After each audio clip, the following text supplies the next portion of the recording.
Ako poslanec Európskeho parlamentu, ktorý pracuje aj vo výbore pre zdravotníctvo, som usporiadal na Slovensku konferenciu, ktorá hovorí o detskej úrazovosti. Málo sa tejto téme venujeme a v európskych krajinách, treba povedať, sú niektoré krajiny, ktoré už urobili veľký kus cesty a majú detskú úrazovosť oveľa menšiu ako na Slovensku. Moju konferenciu som nazval, aby žiadna lavica nezostala prázdna. Totižto na konci leta vždy až 20 až 25 detí, čiže to je až jedna trieda, sa nevráti do školských lavíc. Chcem poukázať na to, že detské úrazy sa nestávajú len na cestách ako dopravné úrazy. Mnohé úrazy sa stávajú priamo v domácnosti. Až 91% úrazov sa vlastne stane v domácnosti, v domácom prostredí, kde by sme si mysleli, že dieťa je správne chránené. Avšak máme zo štatistík znalosť, že až 40% detí vlastne trávi svoj voľný čas v domácnosti bez dozoru, či už matky alebo staršieho súrodenca.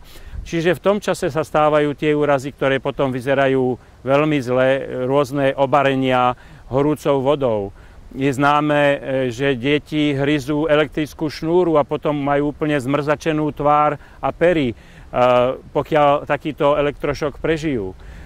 Potom rôzne úrazy ostrými predmetmi, najmä nožmi, ktoré môžu byť až fatálne. Chcel som poukázať na jednu vec. Toto všetko je preventabilné, dá sa tomu predísť a priniesol som aj príklady z takých krajín Európskej únie, ktoré sú už ďalej. Napríklad Švédsko má najväčšiu dostupnosť označovacích predmetov, keď ide chodec alebo bicyklista, aby bol viditeľný. Dánsko rozvinulo program na prevenciu detí, že vedia, akým spôsobom sa majú pohybovať ako účastníci cestnej premávky.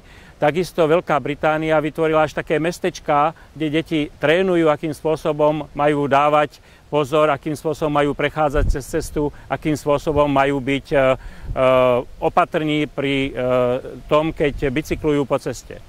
V Holandsku ten program sa zameral na skutočnosť, že mnohé deti sa otrávia liekami, ktoré nájdú pohodené od starších rodičov, napríklad antidepresíva, a rozhodli sa, že všetky lieky musia mať bezpečnostné uzávierky, ktoré malé dieťa neotvorí.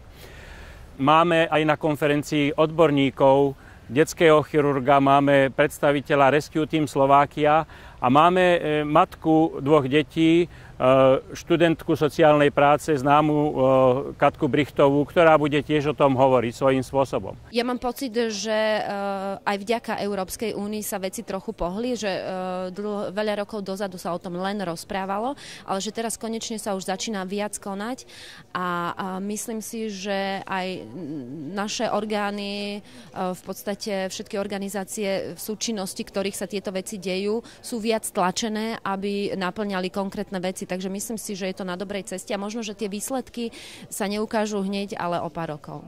Chceme presvedčiť aj odborníkov na Slovensku, a to je aj moja úloha ako poslanca, aby bola zaradená do školského procesu aj taká hodina, ktorá by hovorila o prevencii úrazov v domácnosti a v dopravnom prostredí. Toto môže zachrániť desiatky životov a stovky prípadov zdravia detí. Viete, dá sa tak nadnesene povedať, že ešte nikoho nezabila napríklad skutočnosť, že v jednom týždni by mu chýbala 1 hodina chémie.